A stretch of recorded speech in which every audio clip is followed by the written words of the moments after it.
Everybody, welcome back to my YouTube channel competition English Bharati. दोस्तों, मैं हूं आपकी गाइड भावना और आज मैं आपको कराने जा रही हूं फ्रेज और क्लॉज की एक्सरसाइज 1। जैसा कि आपको लास्ट वीडियो में मैंने बताया था फ्रेज और क्लॉज के बारे में, उनके कॉन्सेप्ट के बारे में कि what is phrase and what is clause.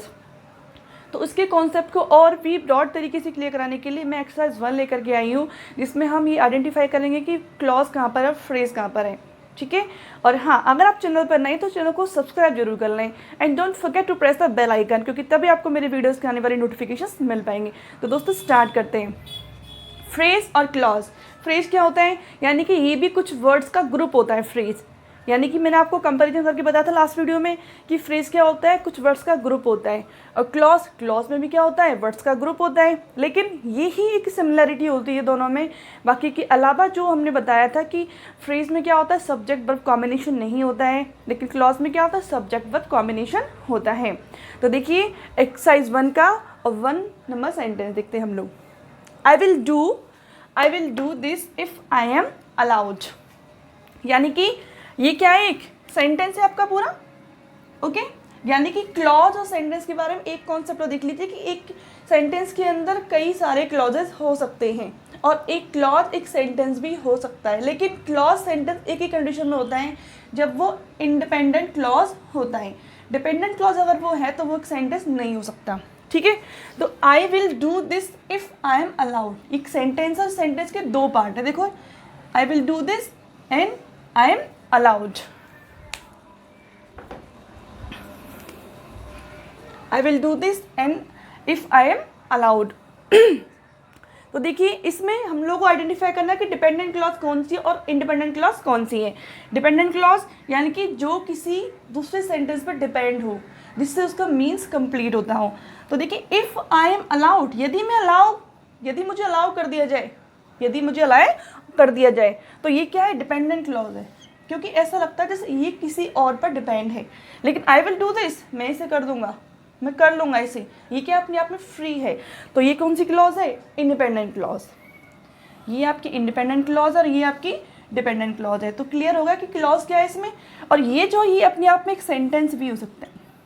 अगर हम इसको अलग कर दें तो ये अपने आप में एक सेंटेंस भी हो सकता है, लेकिन ये अपने आप में एक सेंटेंस नहीं हो सकता, क्योंकि इसका जो मीन्स है वो इनकम्प्लीट दे रखा है।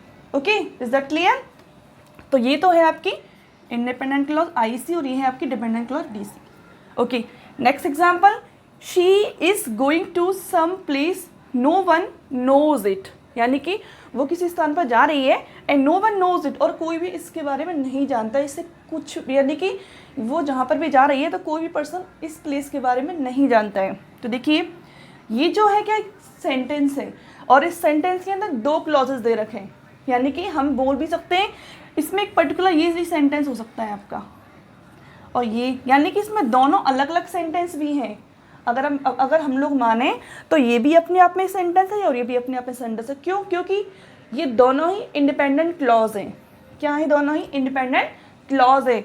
इसका भी पूरा मीन्स निकल रहा है और नो वन नोज का भी पूरा मीन्स निकल रहा है। तो इस वाले सेंटेंस के अंदर कोई भी डिपेंडेंट क्लॉज नहीं है। ओके, तो ये आपकी दोनों ही IC हैं और इनको हम दोनों को अलग अलग सेंटेंसेस भी कह सकते हैं। Third number, when he saw the police he rain away. यानी कि जब उसने पुलिस को देखा तो वो भाग गया। तो देखिए जब उसने पुलिस को देखा, ऐसा लग रहा है कुछ इनकम्प्लीट सा है, तो क्या हो गया आपका DC। And he rain away, वो भाग गया। अरे भाग गया तो भाग गया, इट मीन्स ये इंडिपेंडेंट। तो ये कौन सी होगी आपकी IC। ओके, अभी आप फ्रेजेस के बारे में बताऊंगी, थोड़ा सा वेट कीजिए। ओके, कहीं आप ये सोच रहे हो कि फ्रेज तो मैम बता ही नहीं रही है। I was surprised when I saw his obstinacy. Obstinacy means होता है हट। क्या होता है? हट, यानी कि जिद जो होता है। ओके, आई वॉज सरप्राइज्ड, मुझे बहुत आश्चर्य हुआ। कब हुआ? जब मैंने उसकी जिद को देखा, जब मैंने उसकी ऑब्स्टिनेंसी को देखा। तो ये कौन सी आपकी क्लॉज हुई? Dependent clause. और ये कौन सी हो गई आपकी? IC, independent clause. ओके, अब देखिए इसमें हिज ऑब्स्टिनेंसी अगर अपन लेते तो ये क्या है आपका, एक फ्रेज भी है, क्योंकि इसमें देखो हिज जो है ये भी वर्ड है और ये भी वर्ड है अपने आप में। ये फ्रेज हो गया ना, क्योंकि फ्रेज में क्या होता है, वर्ड्स का ग्रुप ही तो होता है। Okay, next. I have no money that I can lend you, मेरे पास कोई धन नहीं जैसे मैं तुम्हें उधार दे सकूँ, ठीक है। आई हैव नो मनी, ये क्या है आपका, क्योंकि आई हैव नो मनी, मेरे पास धन नहीं है, नहीं है तो नहीं है, तो क्या है, इंडिपेंडेंट है अपने आप में, अपने आप में क्या फ्री है, कोई इस पर कोई लोड नहीं है किसी का कि उसको किसी की वजह से है पूरा अपना अर्थ निकालना पड़े, यानी कि उसका पूरा कंप्लीट अर्थ निकल रहा है अपने आप में। तो ये आपका क्या है, आई सी, और ये क्या है आपका D C. Next 6 number, you will be punish if you don't apologise.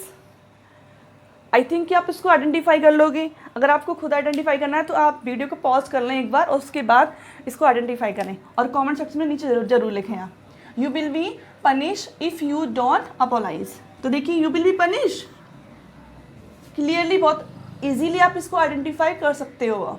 तो कौन सी क्लॉज है ये, इंडिपेंडेंट, और इफ़ यू डोंट अपोलाइज ये आपकी कौन सी है, डिपेंडेंट, डी से। I think is that clear. और पूरा कंप्लीट क्या सेंटेंस है, और इस सेंटेंस के अंदर 2 क्लॉजेस दे रखी है, एक तो आपकी है इंडिपेंडेंट और एक है dependent. 7 number, he was in jail so he was heavily fined, यानी कि वो जेल में था और इसीलिए उसको बहुत ज़्यादा उसे फाइन किया गया। तो he was in jail, independent, क्यों, क्योंकि वो जेल में था तो था, अपने आप में फ्री सेंटेंस, और सो इसलिए उसे हैवीली फाइन किया गया। ऐसा लगता है जैसे इस सेंटेंस से पहले कुछ था जिसका जी जो रिजल्ट है निकल रहा है, तो उस रिजल्ट को शो करने के लिए ये डिपेंडेंट क्लॉज है यहाँ पर, क्योंकि डिपेंडेंट क्लॉज में क्या है, ये रिजल्ट बता रही है, लेकिन रिजल्ट से पहले उसमें कुछ बताया गया कि उससे हैवीली फाइन क्यों किया गया, क्योंकि वो जेल में था, और जेल में था तो ये तो आपका आपकी इंडिपेंडेंट क्लॉज और ये आपकी डिपेंडेंट क्लॉज है, C, D C. Next number, if you wish to succeed in life you have to work very hard. यदि तुम लाइफ में सफल होना चाहते हो तो तुम्हें बहुत ज़्यादा हार्ड वर्क करना पड़ेगा।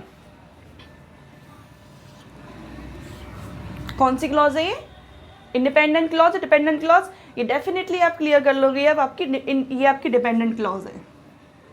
कौन सी क्लॉज है, डिपेंडेंट, और ये independent. You have to work hard you have to work very hard, तुम्हें जो वर्क है बहुत ही ज़्यादा करना पड़ेगा, बहुत कठिन वर्क करना पड़ेगा। ये अपने आप में एक फ्री सेंटेंस है, तो ये आई सी है आपका। 9 और 10 इसमें आपको स्पेशली मैं फ्रेजेस के बारे में बताऊंगी, फ्रेजेस के बारे में। एक्चुअली फ्रेज जो होती है, फ्रेज हमें बेसिकली किसके बारे में डिस्क्राइब करती है, आपका सब्जेक्ट हुआ, ऑब्जेक्ट हुआ, यानी कि सेंटेंस के 2 पार्ट्स होते हैं, एक तो सब्जेक्ट होता है और एक होता है प्रेडिकेट। प्रेडिकेट के अंदर आपकी वर्ब्स भी आती हैं, आपके ऑब्जेक्ट भी आता है, प्लेस भी आता है, टाइम भी आता है, यानी कि remaining part beside subject. Subject के अलावा जो रिमेनिंग पार्ट है सेंटेंस का वो क्या होता है, प्रेडिकेट होता है। तो बेसिकली फ्रेज जो है वो आपके सब्जेक्ट के बारे में इन्फॉर्म देती है, इन्फॉर्म करती है आपको, आपके ऑब्जेक्ट के बारे में इन्फॉर्म करती है, आपको किसी प्लेस के बारे में इन्फॉर्म करती है, वो होता है फ्रेज का डिस्क्रिप्शन। तो देखिए, after working late into the night Jack fell asleep on his desk, यानी कि रात में लेट वर्क करने के बाद जो जैक है वो अपनी डेस्क पर ही सो गया। तो देखिए इसमें ये जो दे रखा है, ये जो डिस्क्रिप्शन है after working late into the night, ये किसके बारे में दे रखा है, अबाउट जैक। किसके बारे में, जैक के बारे में, यानी कि जैक इज अ सब्जेक्ट। तो सब्जेक्ट के बारे में इंफॉर्मेशन दे रहा है कि जैक सो क्यों गया, क्योंकि उसने नाइट को लेट वर्क किया था इसलिए वो सो गया। तो फ्रेज किसके बारे में इंफॉर्मेशन दे रहा है, सब्जेक्ट के बारे में, यानी कि जैक के बारे में। तो अभी बताया था मैंने आपको वही, तो ये तो हो गया आपका फ्रेज। और ये Jack fell asleep on his desk, ये क्या आपका क्लॉज है, क्योंकि यहाँ सब्जेक्ट है, वर्ब है, सब्जेक्ट वर्ब कॉम्बिनेशन है, तो ये क्या हो गया आपका क्लॉज। और ये क्या हो गया आपका phrase. Next 10 number, I left my keys inside of the Whole Foods my favourite grocery store. तो देखिए, I left my keys inside of the Whole Food, यानी कि यहाँ पर जो होल फूड है किसी जनरल स्टोर का नाम है। तो जो भी कैंडिडेट है वो क्या बोल रहा है कि मैंने अपनी कीज को कहाँ छोड़ दिया था, उस होल फूड के अंदर, उस स्टोर के अंदर। और वो store my favourite grocery store, वो जो आपका होल फूड है उसके बारे में क्या बता रहा है कि वो उसका फेवरेट ग्रॉसरी स्टोर है। फेवरेट ग्रॉस, यानी कि सबसे ज़्यादा अपनी ग्रॉसरीज वहीं से लाता है वो। तो यानी कि होल फूड एक प्लेस है, प्लेस का नेम है, और उस प्लेस के बारे में क्या डिस्क्राइब कर रहा है वो कैंडिडेट कि ये मेरा फेवरेट ग्रॉसरी स्टोर है। तो फ्रेज ने इन्फॉर्मेशन दी ना किसके बारे में, उस जगह के बारे में। तो क्लियर हो गया ना कि फ्रेज जो होता है सब्जेक्ट के बारे में, किसी भी प्लेस के बारे में, ऑब्जेक्ट के बारे में इन्फॉर्मेशन देता है। तो यहाँ पर वो होल फूड के बारे में इन्फॉर्मेशन दे रहा है कि वो मेरा फेवरेट ग्रॉसरी स्टोर है। ओके, और क्या है ये, वर्ड्स का ग्रुप भी है। भाई वर्ड्स का ग्रुप है क्योंकि यहाँ पे कोई सब्जेक्ट नहीं है और ना ही कोई वर्ब है, तो क्या हो गया, ये फ्रेज हो गया आपका। ठीक है, और ये क्या हो गया, I left my keys inside of the Whole Foods, ये आपका क्या हो गया, क्लॉज हो गया, क्योंकि यहाँ पर सब्जेक्ट वर्ब कॉम्बिनेशन दे रखा है। तो क्या हो गया आपका ये, ओके। आई थिंक कि अब आपका जो कॉन्सेप्ट है वो क्लियर हो गया होगा फ्रेज और क्लॉज को लेकर के एक्सरसाइज 1 में। और बीच बीच में हम लोग एक्सरसाइज लेते रहेंगे टॉपिक्स के, जैसे पार्ट ऑफ स्पीच है आपका, सब्जेक्ट एंड प्रेडिकेट है, सेंटेंसेज हैं, और अभी आपको फ्रेज और क्लॉज की एक्सरसाइज मैंने कराई है। तो फ्रेंड्स, अगर आपको वीडियो पसंद आए तो वीडियो को लाइक ज़रूर करें, और हाँ, जिससे मुझे क्या थोड़ा मोटिवेशन मिलता है कि मैं कुछ और वीडियोस बनाऊँ कुछ नई नई टॉपिक्स पर, और शेयर जरूर करना अपने फ्रेंड्स को ताकि उनको भी इन क्लासेस का बेनिफिट्स मिल सके। तो फ्रेंड्स, मिलते हैं नेक्स्ट वीडियो में। Till then, bye bye.